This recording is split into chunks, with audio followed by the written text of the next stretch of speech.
Nintendo Cove podcast. I am your host, Sean, and on today's episode, we're going to talk about a variety of things. First, we're going to talk about the year 2023 and how it will play out for Nintendo. We will also talk about tips on starting retro game collecting, whether it is the US or Japanese market. And we're also going to talk about our main topic, and that is the digital game market and how it is taking away from modern gamers, whether you realize it or not. We also have a special guest today, WorryWartGamer, as he talks about the latest Super Mario Bros. Movie trailer. So sit back, stay tuned, and thank you for checking out the Nintendo Cove podcast.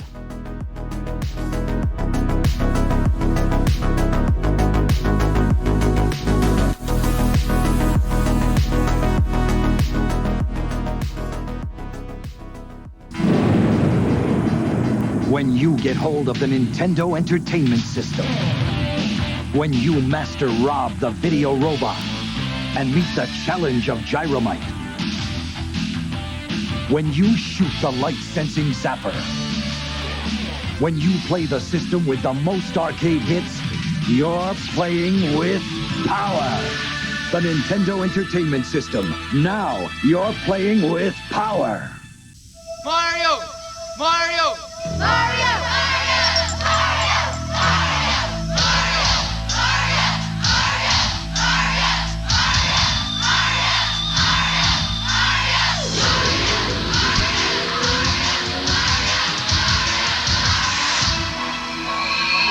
Mario! He's back. All you had to do was ask. Super Mario Bros. 3 from Nintendo. Now you're playing with power.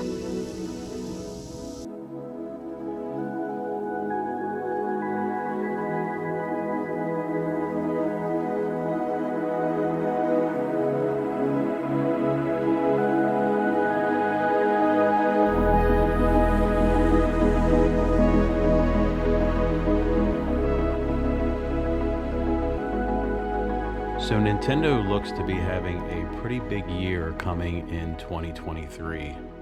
Of course, the Super Mario Bros. Movie is going to be opening in 2023. Super Nintendo World is actually going to be opening early 2023 in California. And of course, the next Zelda is coming out. It's only a matter of time before all of these crazy rumors about a new Nintendo Switch is going to, come true. I guess we'll find out. But Nintendo is gearing up for a humongous 2023. And we haven't even thrown in the fact that we haven't seen Metroid 4. There's a lot of other games that's probably going to be coming. So Nintendo looks to be having a great year ahead in 2023. And I'm actually looking forward to it. I guess we'll find out a lot more once March, April 2023 rolls around. But it looks like Nintendo is going to be having a major 2023. Now, this brings us to our next topic, which is the Super Mario Bros. Movie. And the release date is April 7th, 2023. And a lot of people have been talking about this leading up to the trailer, the initial first trailer, which we first heard Chris Pratt as Mario, and the 2-minute trailer that was released last week. And my opinion is I'm really looking forward to the movie. I have a lot of faith in this movie because Shigeru Miyamoto is a producer and he's got his eyes on everything in this movie. So I have total faith. And it's funny because I'm actually looking at the at Google right now, and people are already rating this movie even though it's not out. Right now it has a 7.3 out of a 10 on the IMDb database, which is, I don't understand why people do this, but anyway, Chris Pratt is Mario, Charlie Day is Luigi, Jack Black is Bowser, and I have no problem with the voices. The game itself looks amazing. The movie itself looks amazing. It looks like a game. When I first saw Mario and his his detailed hair and mustache, it kind of looked weird, but it's really grown on me. And after that second trailer, I have total faith in Nintendo, Universal Pictures, and Illumination. So April 7th, 2023 is the release date. I'm looking forward to it. And I actually wanted a second opinion on the movie trailer. So I asked a good friend of mine, WorryWartGamer, and I'm going to have his opinion right after this break.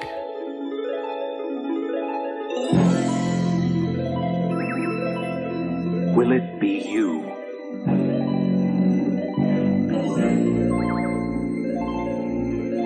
Will your family be the first to witness the birth of the incredible Nintendo Entertainment System? Will you be the first to see, to touch, to play with Rob, the extraordinary video robot? He follows the commands you put on screen to help you tackle even the toughest challenge. Will you be the first to raise the incredibly accurate Zapper and play games like Duck Hunt and Hogan's Alley? The first to build a library of game packs like Kung Fu and Golf? Even games like Excitebike that you program yourself. Will you be the first to get all this in one package? The Nintendo Entertainment System, where video technology is more than a game.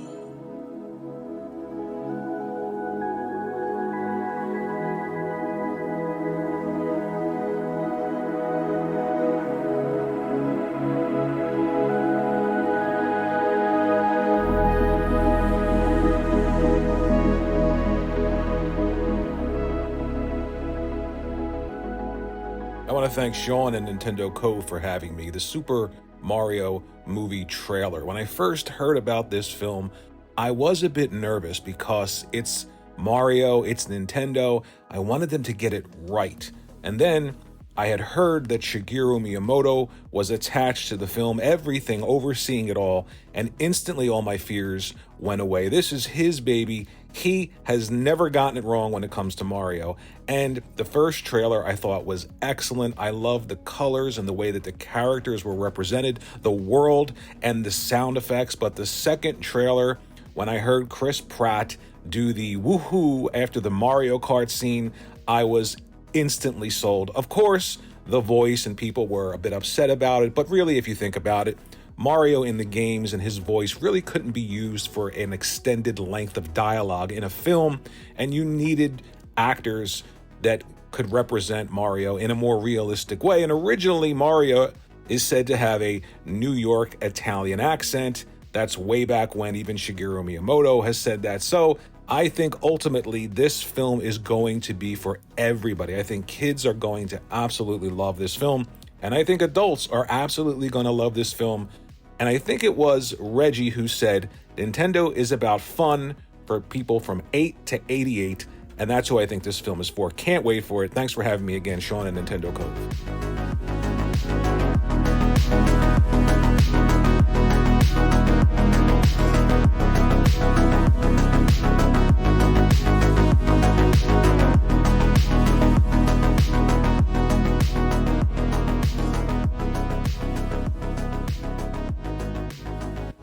So thank you, Worry, for your tremendous insight on this Super Mario Brothers movie that's coming out next year. You can follow WorryWartGamer on Twitter and YouTube. I will have links in the description for both of those. Go check him out. He's an excellent guy, excellent to listen to. He's been a console gamer since the Atari days, and he has some very good insights on the industry, and I've always valued his opinion. So again, WorryWartGamer, thank you very much, friend. And moving on to the next topic. Last episode I talked about Nintendo collecting, and today I want to talk about something that I'm starting to go down a rabbit hole, and that is Famicom and Super Famicom game collecting. Now, if you look at the numbers for prices for Famicom and Super Famicom games, since 2018, they've basically almost doubled and tripled in prices. So I believe that now is a really good time to start, if you want, Famicom collecting. Now, the great thing about Famicom collecting is you can order from Japan, and there's a lot of guys here in the U.S. that you can find on eBay and Vink. He's got a very good store online for Famicom games, but there is a lot of games that never made it to the U.S. market. One of the games that I've been playing a lot now is Goonies. Now, we got Goonies 2 here in the US, but we never got the first Goonies. And while it is not as in-depth as Goonies 2, it's a really good game from Konami. And there's quite a few Konami games that came out over there and never made its way over to here. And then if you really want to get expanded on the Famicom collecting, there's also the Famicom disk system. And there's a lot of games that came out over there that is just way, way better than some of the stuff that came out in the US. And of course, when game companies brought out games here in the US, they changed a lot of stuff. Bayou Billy is one game that I could think of. The game that people hate a lot, Dr. Jekyll and Mr. Hyde, had extra levels in the Japanese version. And my understanding is it's a lot harder as well. So right now is a very good time to start collecting Famicom games. It's a very, very cool thing to get into. Not just the games, but not just the games, but the cartridges themselves are really cool. They're different colors and stuff. And my suggestion is just look around for the cheapest prices. And you can get some really good games loose. One of the games that I'm looking for now is a game that was never brought here to the US. It was a game that was developed by Nintendo and Intelligent Systems. And it is Shigeru Miyamoto's first console-only game after his arcade development. And that game is Devil World. It was never localized in the North American markets because it's got religious overtones. You're basically this little green dinosaur walking around collecting crosses and Bibles and shooting at demons, while the devil is at the top of the screen, making this Pac-Man-like level go back and forth, and you got to collect various items and stuff. But it never made it out here. And of course, there's a lot of other games that never made it to US. One of the games that comes into my mind is Square's Tom Sawyer. And all you got to do is look on, Google to realize why it was never brought out here. The 80s were a little different, especially in Japan. So you could understand why that game never made it out of the Japanese market. All you got to do is look at the front of the box to understand. But yeah, Famicom collecting is a wonderful and very non-expensive thing to get into right now. Of course, you got games that are, pretty up there. But if you want to start, collecting the Pulse games, the first Nintendo games, the Famicom games that came out, like Donkey Kong Jr. and Popeye and all those games, they're pretty cheap on eBay. And like I said, you can also go to Vink's website, and he has a lot of really good stuff that is pretty cheap. Of course, he's in Japan, but it's not as expensive as you think. Vink's website is Japan Retro Direct. All you got to do is go on Google and search for Japan Retro Direct. And like I said, Vink has some really good stuff at reasonable prices. And of course, you can go on eBay, you can go on Mercari, and pick up some stuff on the cheap. So Famicom and, of course, Super Famicom is definitely something that you may want to look into.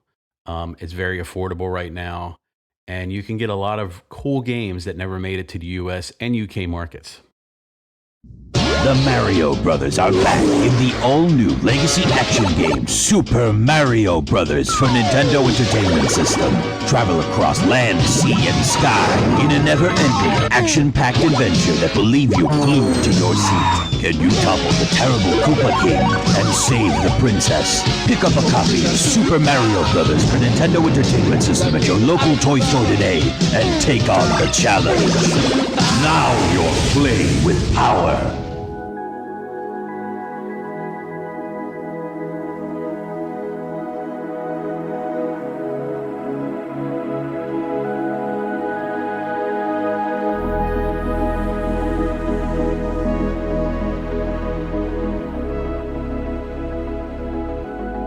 The last thing I want to talk about on today's episode is modern game collecting.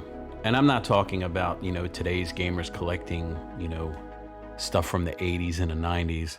I'm talking about just modern gaming in general and how, today's kids is not going to experience what us older gamers are experiencing now. And I know you people are wondering, like, well, what the hell is he talking about? So if you're like me, I'm 47, I'm going to be 48 next month. And I grew up playing the Atari, playing Nintendo. And, I can go into a thrift store or a retro game store and look on shelves and see my childhood. Now, kids that are growing up these days, 20 or 30 years from now, when they go into a store, they're not going to see their childhood on the shelf because everything now is going to digital. And I've always said it, you can't put digital on a shelf. So sadly, retro gaming and retro game collecting died or is dying because, right now Nintendo is keeping it alive with its cartridges. But you look at a game like Modern Warfare 2 that just came out, and if you buy it physically, there's only like 60 megabytes on the CD or the DVD.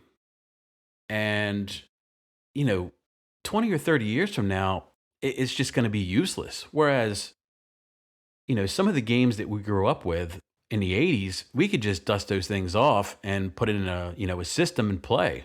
We don't need no updates. And it's sad to me that kids growing up today are not going to experience what we experience now 20 or 30 years from now. It's quite sad. I know that games are, they're trying to go for the cheap and sell, games that's digitally and you could download and you can always have it, but is online always going to be a thing? Look at cloud gaming. It's people said 5-6 years ago it's going to be the wave of the future, and you see how that's gone. So maybe I'm just an old guy screaming at clouds right now, but it seems to me that kids today are not going to experience what we experience now 20 or 30 years from now. They can't look at like let me think of some of the popular games today, like Fortnite. Fortnite is an online game where you buy digital skins for your characters. 20 or 30 years from now, if that server's gone, that game is gone. So all that money you spent is gone. So I am not a fan of digital media. I never have been. And I guess the day that systems go to full digital is the day that I stop becoming a modern gamer, because I have plenty of back catalog stuff to play. I have plenty of Nintendo, Super Nintendo, GameCube. I can even go outside of Sega games, Sega Genesis, Sega Master System. There's so many old games. And the problem with that is, as digital games become a thing, all of these physical games are going to start going up in prices and getting ridiculous. And I see that now. Worry, who we heard from a little while ago, he's starting a GameCube collection again. And he looked online and some games are like $200. Eternal Darkness is going for, he said it's going for almost $200, and that's ridiculous. And these prices are just going to keep going up. So for people like us, it's a pain because we're gamers. We're not really into just collecting it just to, flip it and make a buck. But these kids today, they're not going to experience the joys of going into a store in their adulthood and seeing games that brings them back to their childhood. I hope I make a little sense because I know I'm going a little, here and there on this conversation, but I don't know. I don't like where digital gaming is going, and let me know your thoughts about that. So I want to thank everybody for listening to the Nintendo Cove podcast, and it is really appreciated. Again, it's a work in progress, and I'm going to have guests in the future. I would like to thank WorryWart for coming on and giving his insight on the Super Mario Brothers movie. I also want to thank you guys for tuning in. It means a lot to me. I know I'm just some old fart sitting here rambling on about different things, but I'm doing this out of love. And I appreciate everybody listening. And thank you again. And until next time, I hope that everybody has a great Christmas and New Year's. We'll be back in 2023. And you guys take care, be safe, and game on.